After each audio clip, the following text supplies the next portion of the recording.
Hello everyone, this is Hitech Talk.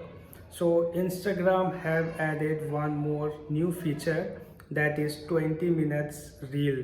So now you can post up to 20 minutes reel in Instagram. But I don't think that is much useful.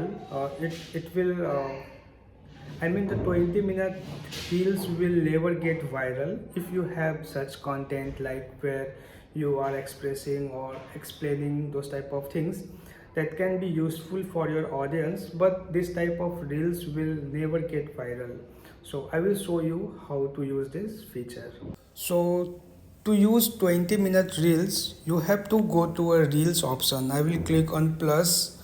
I will go to reels camera, and here you can see I will click on length. You can see there is option 15, 30, 60 and 20 minutes.